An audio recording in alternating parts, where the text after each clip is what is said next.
Hi everyone and welcome to the next session, Circular Culture Driving Change. My name is Kirsten Siegler and I'm the co-founder of VBC Agency.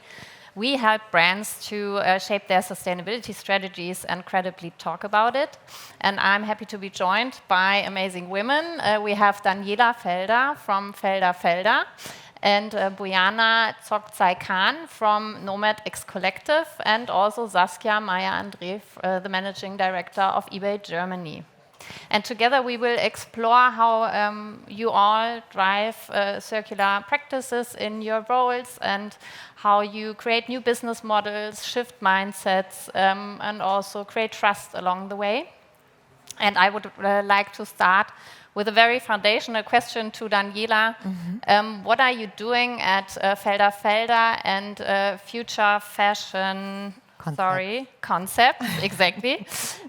What are you doing there and how does this support circularity in fashion? Yeah, okay, first of all, thank you so much for having me on this panel. This is really exciting. And just to give a little bit background, we didn't start out as a circular brand at all. We started the typical way, linear fashion model in London Fashion Week, being in all the big stores. And honestly, the circular concept was very far removed from us, although we studied at Central St. Martin's. But back then, we graduated in 2006. It was just not a topic. Throughout our career, I'm doing the business together with my twin sister, Annette, who's filming in the audience.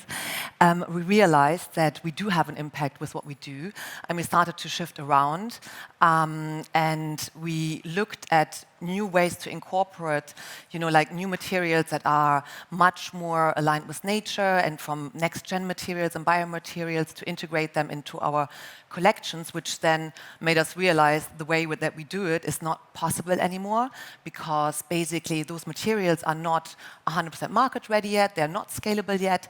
So we changed around to one-off designs that are made for special occasions by people that want to wear their values, for example, on the red carpet, or even museums or exhibitions, to really showcase, like how the future of fashion can look like if it's more aligned with nature and animals, because everything is plant-based or from natural organisms.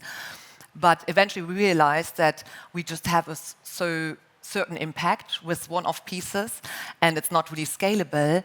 So that led us to create an initiative, an education initiative, where we help the next generation of designers, students, to learn and get first-hand experiences with all these amazing biomaterials that are out there, so that they hopefully will use these materials, and by the time that they graduate, maybe the materials are more scalable, because only if they know about this material and if they use them, those materials will also have a chance to exist. So you have two levers then. You have the education lever for students, but also the lever with your customers, and using both for creating a mindset shift. Exactly, yes. Cool, nice.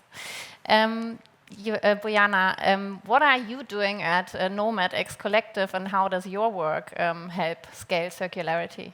Yeah, so I'm the co-founder of NOMAD X Collective, and we are an online marketplace and an offline community where we connect conscious consumers with makers and brands, especially with ones who shared our same vision of changing the textile and fashion industry into a more circular and sustainable one.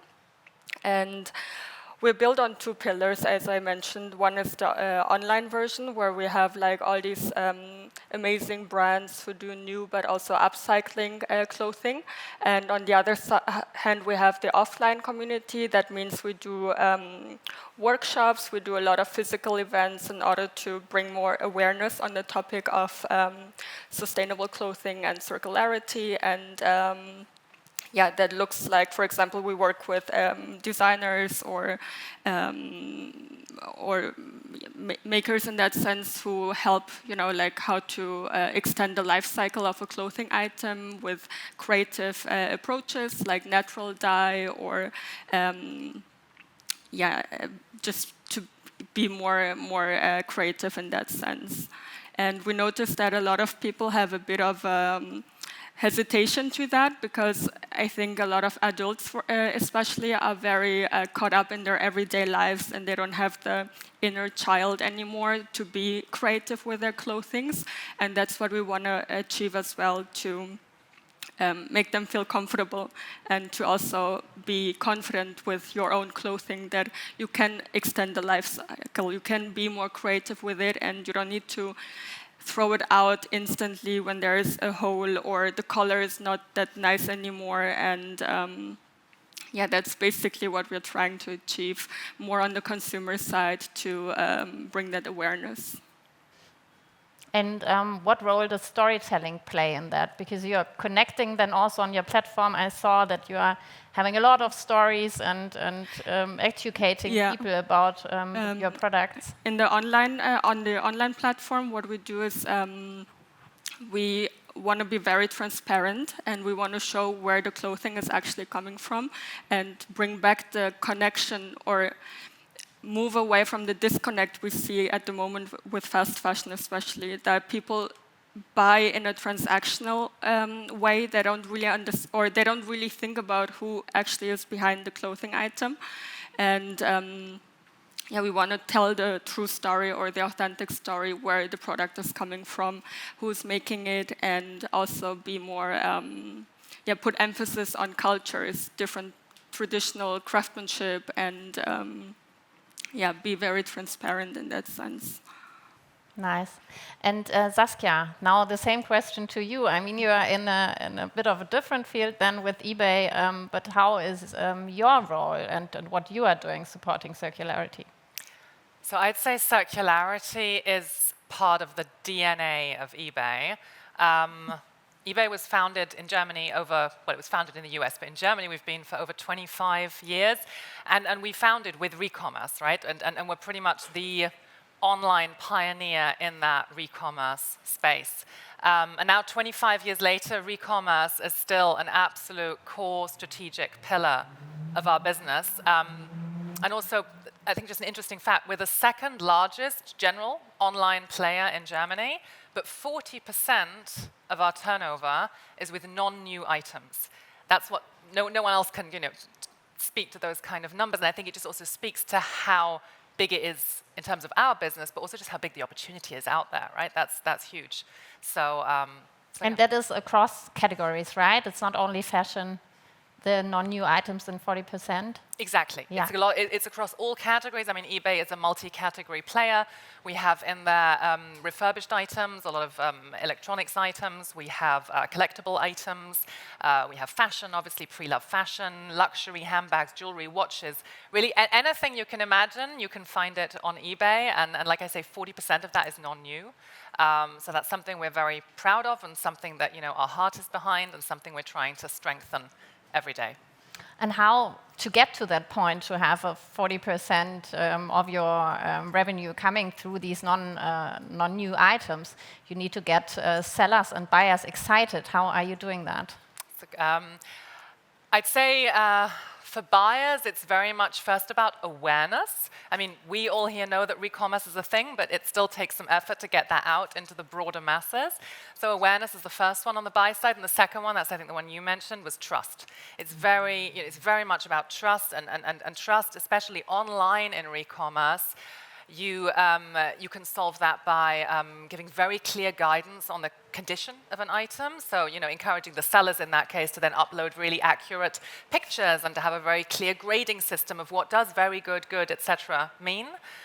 We also work on trust by, for example, having in Hoppegarten, which is just outside Berlin, we have our authentication center, where actually every handbag over 500 euros, every luxury watch over, I think, 1,600 euros, and every sneaker over 100 euros gets sent by the seller before the buyer gets the item. It gets sent to the center in Hoppegarten, and experts look at it and dissect it and check whether it's authentic, check whether the description is as described on the online, and only if they say, right, this is perfect, this is a real Rolex, this is a real Louis Vuitton handbag, then it goes to the buyer, and only then does the money actually get released to a seller. So that's something that we really do, and we offer all of that free of charge. So that's something where we really deeply invest in supporting that trust factor. And then to the second part of your question on the seller side, the main lever that we have to drive there is convenience, right? I mean, circularity and re-commerce, it's complicated. It's much more complicated than selling new items.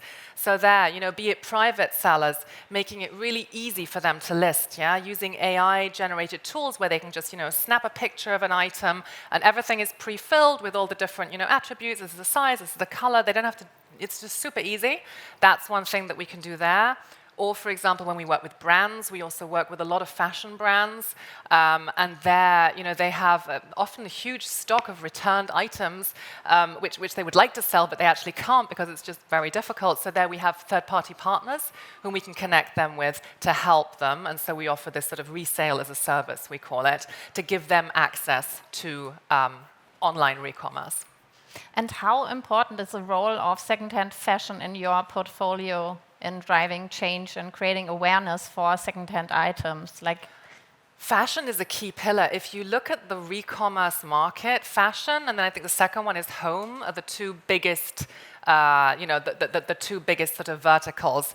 People have a huge closet. There's a lot to unlock, and so just from a market size perspective, it's really critical. It's also often for re-commerce, and we are very deeply invested in attracting new sellers, new private sellers onto our site, and fashion is often one of the first categories that you sell. It's like an entry-level category, and it's got high frequency. So if I get someone to sell fashion on our site, they're going to come back, and any online platform wants people to engage with them. So fashion is, just for those levers alone, very, very critical for our business. So you already mentioned trust is important for getting people to sell and to buy secondhand. How are you doing? How are you building trust and really scaling these circular behaviors? So it really is in investing in these kind of dedicated measures that I just now mentioned. So condition grading, making sure you've got accurate conditions, accurate images so that people know exactly what is the quality that I'm getting for the price. And that's the other thing about re-commerce.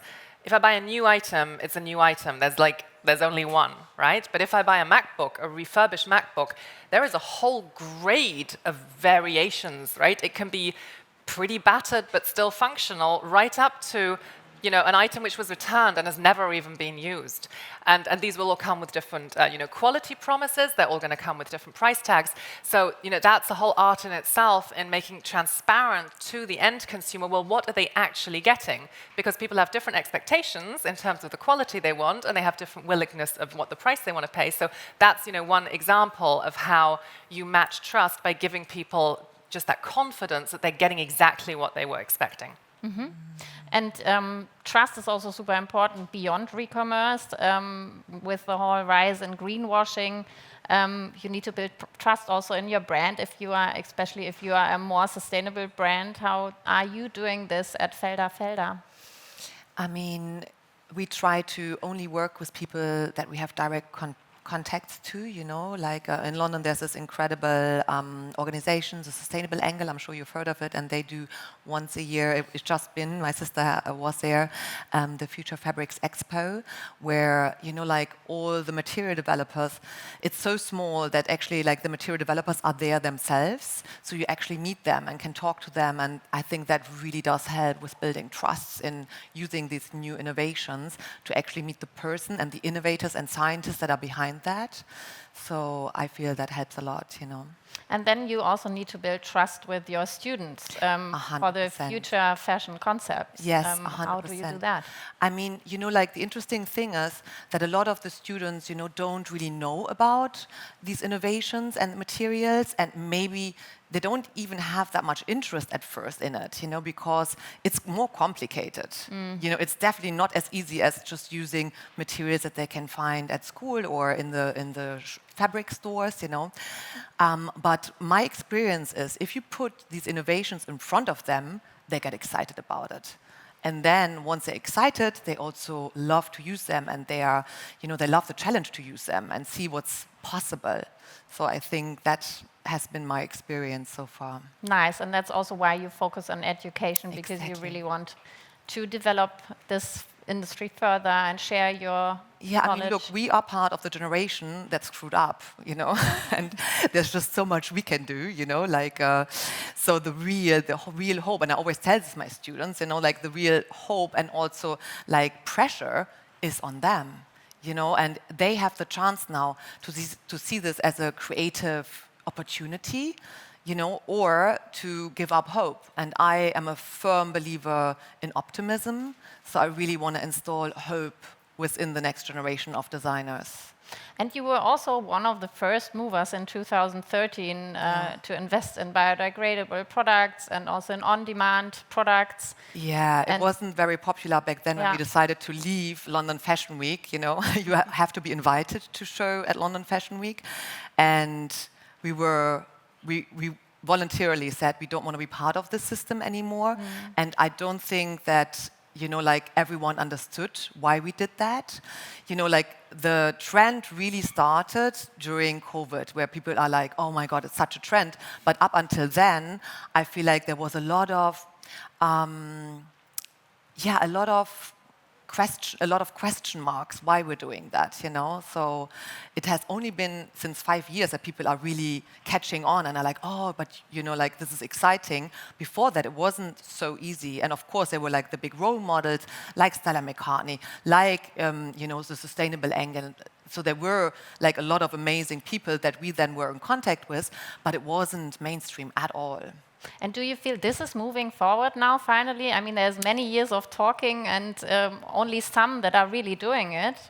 Do you feel a progression there? I did, and now with the the economy changing, I feel like it's going a little bit backwards. People that have been really, really exciting, also corporate partners that were really excited about pushing it forward, they're now super careful. So I do feel it's like two sides of a coin right now, Which makes your work now even more important, right? I hope so.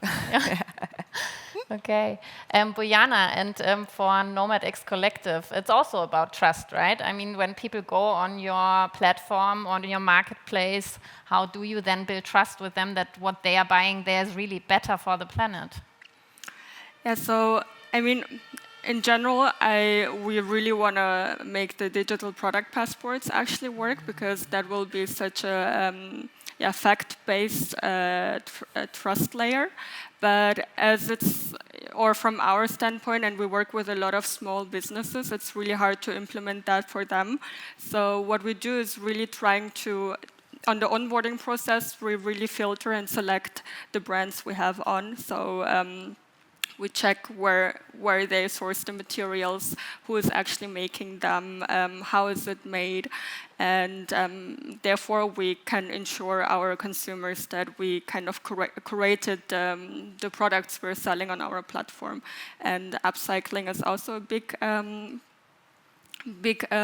thing on our platform, with a lot of products where people use discarded materials or used jeans, for example, to create new products. And in that sense, it's also about telling the story again, like really being honest and transparent with how the items were made. And on your Instagram, there's a lot of stories about the producers or the designers, and I guess that it's not easy for every designer and producer to give you such stories or storytelling or be so clear about how are the products made, and perhaps also don't want to be on the front end and be shown to consumers. Do you help them in this? Yeah, definitely. So we have, in the onboarding process, actually that's what happens, is sometimes we have brands who don't really fit with the criteria, and we try to help them how to become more sustainable and how to switch their business model or how they source the materials into being more sustainable, and making them also feel more comfortable being in front of the camera or showing the whole process. Because I think consumers are more and more, they don't really trust in what they see online anymore because of all the greenwashing, and then we see a big issue in that, so we really try to encourage our brands and designers to be more open with how they create their items, and supporting and helping them in that.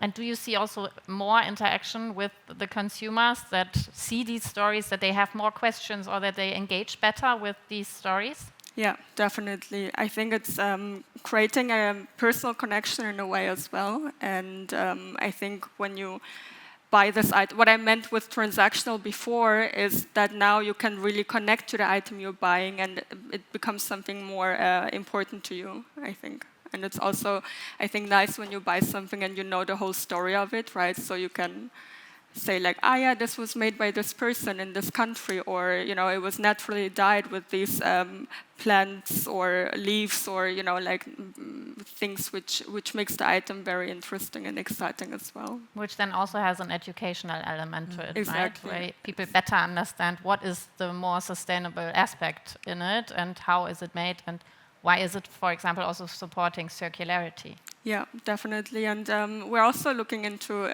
bio-based materials, like innovative materials. And we were working with this designer from Italy, and she was doing algae yarn, like creating yarn from algae. And that was very interesting as well. And I think that's where we see also excitement and people being interested in innovation in that sense. Mm-hmm. And Saskia, I'm interested to know, what's the main driver for customers to buy secondhand? Is it sustainability? Is it price? What is it? No, sustainability is the first factor. That we've done multiple studies on this, and repeatedly, the number one factor is price, or more sort of nuanced value. Yeah, people really value the fact that, and I'm talking about re-commerce here, that they can, with re-commerce, attain a higher quality than they might normally, but to a more affordable price. And then sustainability is generally, I think, the third. The second one is availability, right? So especially with Y2K trends, very often you're looking for something and you just can't find it new. So that's also why people go to re-commerce. So sustainability actually comes third, but I don't think that's a bad thing. Quite honestly, I don't really care. I think sustainability is a fantastic, value to drive. And I personally, I don't wake up in the morning and say, wow, I really want to buy a used handbag. I want to buy a handbag. I want to, buy a handbag for the quality I want at the price that I want, so I go to re-commerce, and that's totally fine. And then sustainability is just like an additional feel-good factor. But for me, anything that drives re-commerce volume is a good thing. Nice, yeah. And I mean, in the end, you can see new items on your platform, you can see second-hand items on your platform. You can buy whatever you need and whatever you want, and that should be the normal experience, right? Exactly. It's about making that choice transparent to customers with all the various trade-offs. Okay, one question for all the three of you, so prepare for it. If you could change one thing today to help circular practices really scale, what would it be? I think it would be from Ellen MacArthur, which is basically eliminating waste and pollution out of the designs in the beginning already, because that will make it so much easier to circulate the products at their highest value and also to eliminate waste out of, the landfills. And is this also something like the Ellen MacArthur Foundation principles? Is this also something you're using for your work? Exactly, yes. Eliminate waste and pollution, circulate product at their highest value, and regenerate nature, which of course, if you keep the soils healthy, everything comes from the soils, so that's very high up. Nice. Buyana, what do you think? For me, I think in order to drive circularity or make it more scalable, I think it's at the end the brands, the designers, the companies who create the products to also offer repair systems and really helping consumers to understand what to do with the product after, in terms of either repair or if you cannot wear it anymore, what to do with it. And and I think it's very connected, of course, with the regulations and so on, but I hope in the future it's going to be more voluntarily as well, and not only because, they have to do it. Thanks. And what would be the one thing that you would like to change today? I'd like to add to the regulation point. I would love it if, industry and politics together could ensure that when we make new laws, we think of re-commerce right from the beginning. Very often laws are made with new items in mind, and then when you transfer that to re-commerce items, it becomes very difficult, and especially for sellers, very difficult to enter that space. So I think if we can work from the start, like whenever we make a law, just take a second step and think, how does this look for re-commerce, and make sure that there it also has the, it is creating the impact that we intend. That for me would be one of the biggest unlocks. Nice. Yes, thank you all for your insights. It was really interesting, and it's good to see that you are all helping to drive behavior change and really trying to scale, finally scale after years of talking circularity and sustainability. And all three women will be around still, so if you have questions, if you want to ask something, approach us. And thank you very much. Thank you. Thank you.